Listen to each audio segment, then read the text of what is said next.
distinguished leaders, distinguished delegates, ladies and gentlemen, good afternoon. It is my great honor to participate and share with you some insights about modernization, and specifically I will focus on digitization and AI. Today and this afternoon, we heard a lot about the modernization, and the keyword is a lot of people also say digital transformation, digitization. What's the essence of digitization? It is AI and semiconductor. Which country has the strongest? In Asia, I would say Taiwan is among the top, probably along with South Korea and Japan. So I will share with you AI and the semiconductor. Some people might say, oh, we are still talking about agriculture at a very early stage. AI may be too advanced. No, you need to understand AI. AI will empower you, especially you heard about ChatGPT and AI. So AI can help individual. AI can help enterprise to grow very fast if you understand how to use it. It might originally take, say, 5 years, 10 years, but with a use of AI, you can shorten the learning curve, the growth from 5 years to 3 years or even 1 year. So let me share with you. My name is C.Y. Huang. I'm from Taiwan. I'm an investment banker for 37 years. Later, I will introduce about myself. So today, my presentation will be in, this is English. Okay, they told me that they will use a Vietnamese version. But anyhow, my presentation is in English. The slides is also in English. So several things. So Taiwan, as I say, is the leader in semiconductor manufacturing. Semiconductor design, IC design is United States. And TSMC, Taiwan Semiconductor Manufacturing Company, has over 60%, 62% market share. In the high-end manufacturing, it is over 90%. And it has the entire integrated supply chain. As a result, we were approached by many countries, including Vietnam, for cooperation. I work for a most prestigious semiconductor foundation in Taiwan, and many countries and many companies approach us for cooperation. And so the AI infrastructure, AI, the essence is the chips. So you need to have the chips in order to empower the AI. You all heard about a company called NVIDIA, Jensen Huang. Later I will share with you. I invited Jensen to Taiwan last year. And we cooperate with many international companies, and the stock market performed well because of AI. So Taiwan's, we have a complete supply chain. So if you want to build up a semiconductor system, it cannot be overnight. It takes a long time. Taiwan didn't start until like 1988. At that time, we tried to ask Intel to transfer technology to us. Intel at that time, we're nobody, we're here. Intel are there.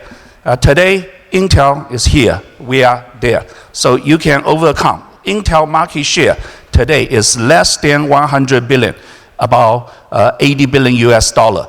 The TSMC market cap is about 100 billion. And the NVIDIA is 3.5 trillion US dollar. So you need to have not only the technology, HR, human resources, very, very important. Of course, you need to have the client. All the American company don't manufacture chips. They let the Taiwanese to manufacture the chips, and the reputation. And we have suppliers with a Dutch supplier on the machine, and we have many international partners. And many countries, including yours, in Southeast Asia, are all trying to develop semiconductor. Philippines, Malaysia, Singapore, to name a few. And then they are also trying to develop AI data center. So data center, in the future, there's AI infrastructure. then you're going to use a lot of calculation we call computing power. Computing power needs chips, and the most powerful chips for the time being provided by NVIDIA. NVIDIA will aggregate those chips together to put it in an AI server, to put it in an AI rack, and integrating those together, AI data center. But it needs a lot of power. Power is the key thing. Vietnam, as I understand, you also have some power shortage problem in the northern provinces. Taiwan has to go abroad. Taiwan government like to put everything in Taiwan. But unfortunately, we have the electricity problem. Talent is a big issue. Talent. Taiwan is one of the lowest birth rate in the world, about 0.08. And geopolitics, you heard about Donald Trump, new president. He is asking Taiwan to build up in the United States. And Japan, Kumamoto, Taiwan is building there. And now since last year in Germany, Dresden. So Taiwan is going everywhere. Tremendous challenge. And then plus, every country, including the Southeast Asia country, everybody wants to develop the semiconductor. But as I said, you need a complete ecosystem, and talent is the most important things. So the first Taiwan faces is talents. That's why we are here, because there are so many smart, young, interesting people from Vietnam here. They are brilliant, 1 billion population. So this is really the strength of your nation. And Taiwan is undergo rapid aging. And many countries, by the way, are competing for Taiwan's talent, paying much higher salary. And Taiwan so needs to collaborate with Vietnam in order to succeed. Another thing is power. Taiwan also has the power shortage. The Taiwan government made a decision, which I personally think is wrong. They can gonna stop nuclear by 2025. As a result, they won't have enough electricity. So not to mention the carbon, the admission is another big problem. So Taiwan needs to cooperate with other countries because of it also has a shortage of talent and power.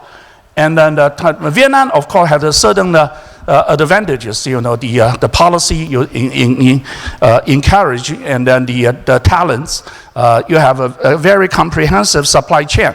But I would say the ecosystem still need.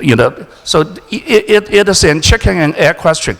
Companies say, "Oh, I want to invest in a country where it has the complete ecosystem." So, but Vietnam has the talent, has the policies, has certain large electronic company, but the IC integrated circuit semiconductor chain ecosystem needs to build up, and there are competition. So you also have a strong competition from other countries. They are also approaching me. Malaysia is very good in semiconductor packaging, the back end. Philippines speak English, and then they also has a semiconductor certain infrastructure. Singapore is the best. They have the complete the ecosystem, although not as comprehensive as Taiwan. So Vietnam, this page is certain suggestions. What should Vietnam do? I think you need to have a clear long-term plan and vision, and where you do have, and the talent must be cultivated. We are Vietnamese universities approaching me, ask you to train Vietnamese students.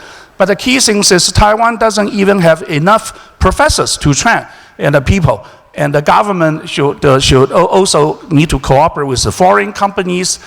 Capital need to be utilized. Vietnam does not. Vietnam government doesn't invest in. It relies on foreign capital. So that is a disadvantage, I would say. In the ecosystem, I say that needs to be that is very important. But so many things. I urge Vietnam to start with something simple first. And here is a little bit background myself. I'm an investment banker for 37 years. I'm also the founding chairman of Taiwan Mergers, Acquisition and Private Equity Council. I'm a vice chairman of Taiwan's most important semiconductor foundation, K.T. Lee. K.T. Lee was the Minister of Economic Affairs during 1970s. K.T. Lee set up TSMC. Katie Lee set up Hsinchu Science Park. Without Katie Lee, no semiconductor, no technology, no TSMC today. As a result, I have many connections in semiconductor. And then I set up 4 years ago, Southeast Asia Impact Alliance, helping Taiwanese company to link with Southeast Asia, in particular Vietnam. And FCC Partners is a boutique investment bank. We have offices in Shanghai, Taipei, Singapore, and since last year, Ho Chi Minh City. So we are actively helping Vietnam and Vietnamese government and companies to help. This tells you some of the things I've done. I think you all know who he is, right? Who is this gentleman? Jensen Huang. And who is he? He is Taiwan TSMC chairman. And who is she? She was Taiwan's ex-president. And that's me standing here. So we are able to put together so many people. This year, September 11th, we award another 2 leading business enterprise. I work extensively with Vietnam. This is Zhang Jiaping, FPT chairman. He found that we are helping him in semiconductor talent training. And this is Sovico Group, the VJ chairman, Dr. Hong. And this is October last year, we signed in NIC in Hanoi, National Innovation Center, with Vina Capital. The 总理, the premier, Fan Mingzhen, is behind me. And then this was also last year. I took 25 semiconductor people, and that's the vice premier, Chen Liuguang. It was all the Taiwan delegates. And this is not just MOU, we made things happen. So we help a Taiwanese IC design company called L-Chip, bringing them to NIC and forming a joint venture with NIC. And that was last year. There's some of the, you may know who he is, the Zhang Jingchuang, the ex-president of Vietnam. We talk about, that was in January last year, semiconductor talent training. So I admire, Vietnam actually keep talking about the talent training. All of these things are very important. I think there are a lot of things to do, but I think Vietnam will succeed. Vietnam is one of the few countries, I believe, that have the determination, the resources, the people. As a result, I appreciate the opportunities to present here, and I look forward to talking with you, building up a long-term partnership in making Vietnam, and in particular Canton, a intelligent digital hub in the future. Thank you very much.